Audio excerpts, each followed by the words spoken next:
आज मैं आपकी मुलाकात सुरसाज से सजे कवाली के दो ऐसे शहजादों से करवाऊंगा। इनके टैलेंट ने, इनकी आवाज़ के जादू ने मौसीकी और कवाली की दुनिया में रहने वाले लोगों को अपने सहर में मुब्तला किया।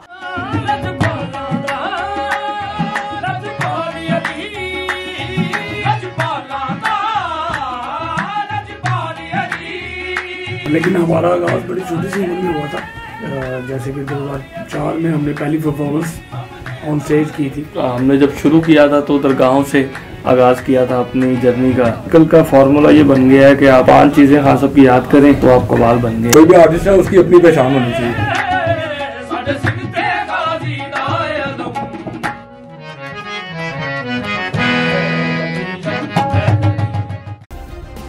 सब्सक्राइब करें और बेल दबाएं ताकि कोई खबर रह न जाए। अस्सलाम वालेकुम, आप देख रहे हैं बोल न्यूज़ और मैं हूं सैयद अली रज़ा। आज मैं आपकी मुलाकात सुरसाज से सजे कवाली के दो ऐसे शहजादों से करवाऊंगा जिनकी यूं तो पैदाइश शर्कपुरी मिट्टी से लाहौर में हुई, लेकिन इनके टैलेंट ने, इनकी आवाज़ के जादू ने मौसीकी और कवाली की दुनिया में रहने वाले लोगों को अपने सहर में मुब्तला किया। आप दोनों उस्ताद नुसरत फ़तेह अली खान के साज और संगीत के वारिस हैं। मेरी मुराद द वन एंड ओनली ज़ैन ज़ुहैब। आप दोनों के वक्त का बहुत शुक्रिया।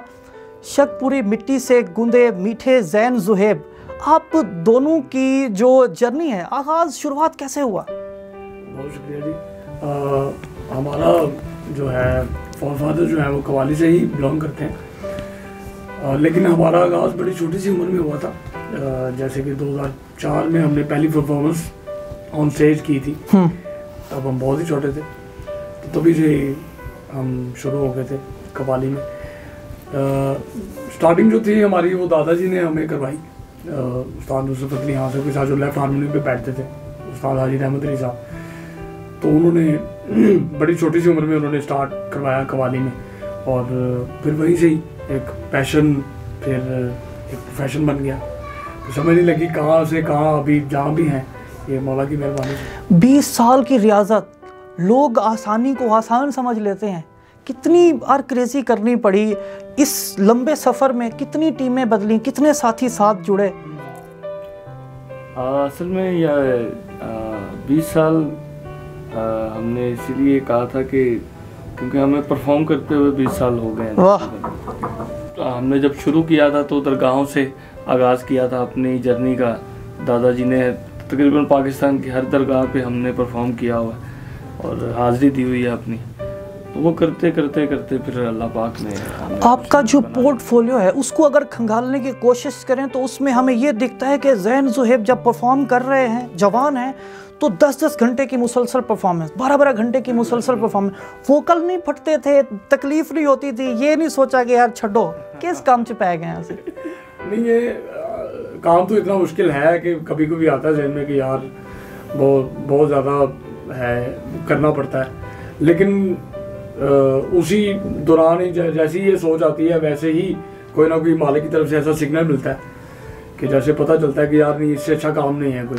ज़ैन ज़ुहैब ने आखिर वो रिवायती कवाली, वो जो लेगेसी है जो हमें उस्ताद नुसरत फ़तेह अली खान की यूनिवर्सिटी से मिलती है, उसको ही क्यों कंटिन्यू रखा हुआ है? क्यों आप जदीद इंस्ट्रूमेंट की मदद से उस ट्रेंड की तरफ क्यों नहीं बढ़े? वो तो आसान है, उसमें तो नाम भी है, दाम भी है, वो तो शशके ही उसके और हैं। असल में यही है ना भाई कि वो कवाली एक ऐसा सब्जेक्ट है जो ज़िंदगी आपकी मांगता है और चीज़ें आपको करनी पड़ती हैं।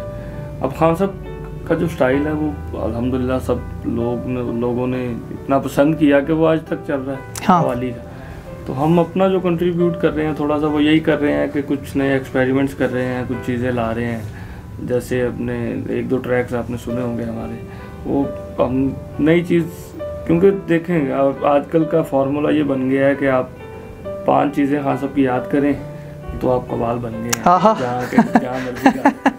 असल में ये नहीं है। असल में क्या है? असल में ये है कि आपका ओरिजिनल कंटेंट क्या होना चाहिए किसी भी आर्टिस्ट का। हाँ। कोई भी आर्टिस्ट है उसकी अपनी पहचान होनी चाहिए।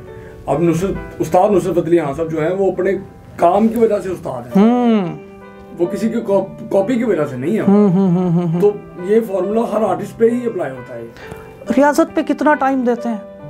रियाजत जो है वो अभी तो इन दिनों में तो स्टेज ही होती है भाई, ठीक है, लेकिन ये एक प्रोसेस होता है पूरा। जो कि हमने बाकायदा किया। अभी भी जब भी टाइम मिलता है, अब रमज़ान है तो इतना काम शोज़ नहीं होते रमज़ान में, ज़्यादा इबादत हो रही होती है तो ज़्यादा प्रैक्टिस हो रही है। ज़ैन ज़ुहैब का सबसे कम पैसों वाला इवेंट कितने पैसों में था और सबसे महंगा इवेंट कितने पैसों में था? कम पैसों वाला भी अल्लाह का शुक्र है और ज़्यादा पैसों वाला भी बहुत शुक्र है हमारे का।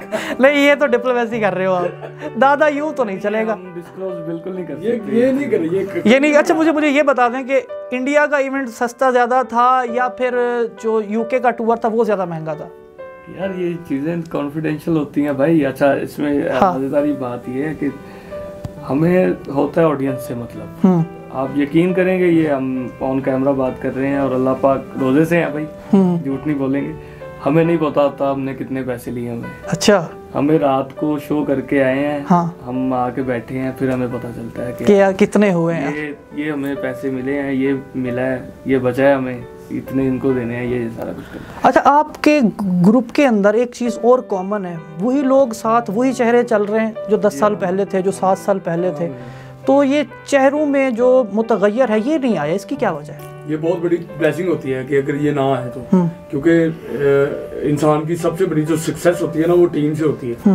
और टीम आपको प्रॉपर और मेहनती और सेम पेस पे मिले ना मेंटली तौर पे, तो ये अल्लाह पाक की बहुत बड़ी ये ब्लेसिंग होती है। तो हम कुछ भी नहीं है असल ज़हन से, तो जो बिहाइंड द कैमरा जो होते हैं या बिहाइंड द स्टेज जो होते हैं लोग, वो है असल में। हाँ, हम आपसे एक छोटी सी परफॉर्मेंस भी लेंगे। तो ये बताएं ज़ैन भाई कि हम जब आपको देखते हैं तो वो देखने वाले लोग, जो मोहब्बत करने वाले लोग हैं, अब जिस तरह हैदरियम में वो अगर वीडियो देखें तो वो एक सूबे से शुरू होती है, वो दूसरे सूबे में चली जाती है। तो इस तरह की ये जो आर्ट, इसके पीछे भी कोई थीम है या बस रैंडमली हो गया? नहीं, रैंडम नहीं हुआ। ये भाई ने कंपोज किया इसको, हाँ। लिरिक्स ने लिखे इसके। हाँ। और हम खुद लिखे? जी, खुद। वाह वाह वाह। और ये आमद कितने अरसे में कमाई है आपने कस्ब की? कितना अरसा लगा लिखने में? ये हैदरियम का हाँ। हैदरियम तो पूरा ही आया था भाई, हैदरियम आधा घंटे में। हाँ, आधे पौने घंटे में आया। तो उसने सबसे पहले मुझसे शेयर किया। सही है वो। तो फिर वो उसके पीछे वो फिर बहुत लंबी जो कि स्टोरी अब तकरीबन हर चैनल पे है वो तो पूरी एफर्ट थी उसके पीछे। फिर वो जुल्फी भाई के पास गया जी। फिर वो एक प्लेटफॉर्म है वहाँ पे उन्होंने लॉन्च किया उसको, फिर वहाँ से वो पूरी दुनिया तक पहुँच गया हैदरियम। तो ये आज वो हैदरियम यूँ लगता है कि अब के टाइम का वो आपका नेशनल एम्बलम है। अब तक का कौन सा आप समझते हैं ट्रैक, यार ये वाला जो ट्रैक है कवाली में, ये मेरे दिल के बड़ा करीब है, यार ये वाला जो है ये ऑडियंस ने बड़ा पसंद किया है? असल में ये अनएक्सपेक्टेड चीज़ें होती हैं। हम अक्सर होता है हमारे साथ भी कि कोई चीज़ हमें पता होता है कि ये चल जाएगी, या हम सोचते हैं कि ऐसा करते हैं तो शायद ये अच्छा चल जाए, वो नहीं चलती। सबसे बेहतरीन ऑडियंस कहाँ की पाई आपने? ऑडियंस तो सारे ही मतलब शगफ रखते हैं मौसीकी से, तो जो लगा आपको यार ज़्यादा अटैचमेंट हुई है वहाँ से? ये अभी रिसेंटली जो यूके में कितने दिन का टूर था? वो तकरीबन 1 माह का ही था टूर, और 8 शोज थे हमारे, फुल कमर्शियल शोज थे। जी जी। तो अल्हम्दुलिल्लाह वो अनएक्सपेक्टेड था और जैसा सोचा हुआ था उससे बहुत कई गुना ज़्यादा अच्छा रिस्पांस मिला, मालिक की मेहरबानी। बॉलीवुड के लिए ट्रैक निकालते हैं तो कैसे रिस्पांस आता है वहाँ से और फ्यूचर अपकमिंग प्रोजेक्ट्स कौन से आने वाले हैं? नहीं, बॉलीवुड के लिए अभी तक काम नहीं किया। राब्ते हो रहे हैं। अब बॉलीवुड से एक रिसेंटली अभी कोलैबोरेशन आ रही है हमारी, लेकिन वो समझ लेके अनऑफिशियल है, हमारा पर्सनली है वो ट्रैक। अभी इंडिया से रमजान में ही हम एक कर रहे हैं, हमारे एक बहुत प्यारे दोस्त हैं जी, रितेश भाई, तो उनके साथ एक ट्रैक आ रहा है हमारा रब्बुल आलमीन। वो इंशाल्लाह हम पहले यशरे में कोशिश है कि हम उसको रिलीज कर दें। एजडी उसमें वो सारी चीज़ें आप कंपोज करके फाइन प्रोडक्ट वहाँ भेजेंगे? वो कंप्लीट हो चुका है, सब कुछ उनका है, सिर्फ उन्होंने हमसे वोकल दिए हैं। वाह वाह वाह, सब कुछ उनका। उन्होंने चाहत थी उनकी कि हमारे साथ काम करें, हमने कहा अल्हम्दुलिल्लाह आप करें, बहुत उनकी मेहरबानी, उन्होंने किया हमारे साथ काम। जो मौसीकी से मोहब्बत करने वाले लोग हैं, ख़ास तौर पर उस्ताद नुसरत फ़तेह अली ख़ान, जो कवाली से लगाव रखने वाले लोग हैं, उनको ज़रा जाते जाते कोई मशवरा, कोई बात उनको दें, फिर हम आपकी ज़रा परफॉर्मेंस की तरफ चलते हैं।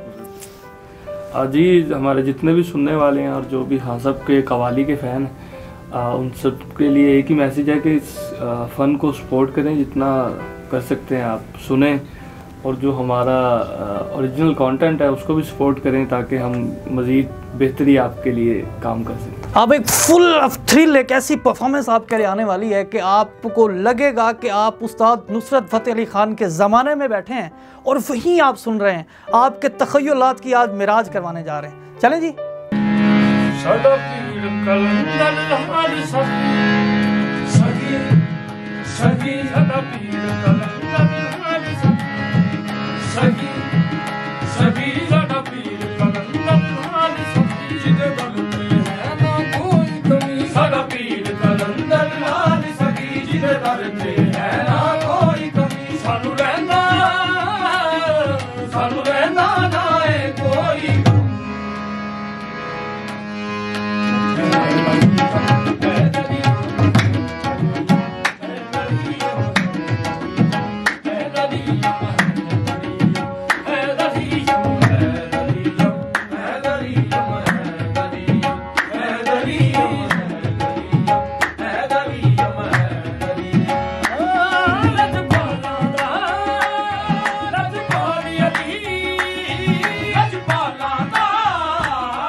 जज़ाकल्लाह जज़ाकल्लाह। आपने तो मक्के से होता हुआ आपने तो नजफ दिखा दिया। क्या कहने। आप सबका बहुत शुक्रिया भाई, कमाल, क्या केमिस्ट्री है। कितने टाइम की ये रिहर्सल है, ये रियाज है? बचपन से। वाह, बचपन से। मैं आपसे प्लीज बात करना चाहूंगा कि ज़ैन सुहेब क्या खास है इनके साथ जुड़ने की वजह क्या है? कुछ डिस्क्लोज करो ना इस मोहब्बत के इस पंचनामे को। सबसे पहले तो ये बात है कि एक साथ ही बड़े हुए। हाँ। बड़े भाई हैं, इनके हाथों में खेलते रहे। हाँ। और दूसरी बात ये है कि दादू ने अभी भी खेलता है। हाँ, अभी भी एक साथ ही क्या खेलते रहते हैं। बस यही है, बस भाई सिखाते रहते हैं, यहाँ पे जैम वगैरह करते रहते हैं, बस यही चलता है। जी बहुत शुक्रिया आपका। कवाली और सुरसाज की दुनिया का जो रोशन मुस्तकबिल है, जो ताबनाक मुस्तकबिल है, यकीनन ये कवाली की दुनिया के वो ताबिंदा नजम है जो ना सिर्फ अब अपने जो पॉपुलैरिटी है या जो अपना फन है उसकी मेराज को छू रहे हैं, बल्कि आने वाला वक्त इनके लिए बाहें फैलाकर इनको वेलकम कह रहा है। आप सबके वक्त का बहुत शुक्रिया। आज के इस खास सेगमेंट में हमने आपको कुछ खास लोगों से मिलवाने की कोशिश की और ये आपको दिखाने और बताने की कोशिश की कि दरअसल जो कवाली बड़े सगीर पाक व हिंद से हमें विरासत में मिली थी, जो हमारी मिराज थी, वो आज भी पाकिस्तान में जिंदा है और लाहौरी शहजादों ने उस कवाली को अपनी पलकों पर सजाया हुआ है। आपके आसपास कोई इंस्पिरेशनल मोटिवेशनल स्टोरी मौजूद है या आपके अंदर कोई टैलेंट मौजूद है तो हमारे फेसबुक पेज बोल न्यूज पर हमसे राब्ता करें। मुझे दीजिए इजाजत और देखते रहिए पाकिस्तान का नंबर 1 न्यूज चैनल बोल न्यूज। तो नजर आ रहा है सामने लिखा हुआ है जुल्म मिटने के लिए 2 चीजों से मिटेगा भाई। एक अदल की कुर्सी पे जो लोग बैठते हैं ना, वो अदल के हिसाब से फैसले करने लगे, दूसरा कौम निकल खड़ी उस जुल्म के खिलाफ, तो जुल्म खत्म हो जाएगा। या इन दोनों में से कोई एक चीज हो जाए या दोनों हो जाए। अगर 420 का मुकदमा था, उस वक्त अदलिया में जो लोग बैठे हुए केस देख रहे थे वो पूछते ना यार चीट हुआ कौन है, जब उनको दिखता कोई चीट नहीं हुआ केस खत्म कर देते। तो जालिम जुल्म कर ही नहीं पाता। 9 जजेस ने नोट बिफोर किया मेरे केस को यार, 1.5 साल चला। शख्सी जमानत का केस, सेम केस इस्लामाबाद में कर दिया। एक ही इल्जाम पे 2 केस हो नहीं सकते भाई। मतलब 60 दिन का वक्त होता है, 102 दिन के बाद मैं जीत गया, केस बरी हो गया, 102 दिन के बाद अपील फाइल की, एक्सेप्ट कर ली। नहीं करते ना एक्सेप्ट, खत्म हो जाता ना जुल्म यार। भरी अदालत में मुझे बरी कर दिया, फिर पता नहीं क्या हुआ 2.5 घंटे बाद का नोट बिफोर, मैं नहीं सुनता ये केस। खड़े रहते अपने फैसले, मिट जाता जुल्म। अल्लाह ताला ने बिठाया इन कुर्सियों पे इनको यार, ये अल्लाह ताला की तरफ से फैसले करते हैं। तो या तो ये फैसले आएंगे, जुल्म मिट जाएगा, या कौम खड़ी हो जाएगी जुल्म के खिलाफ।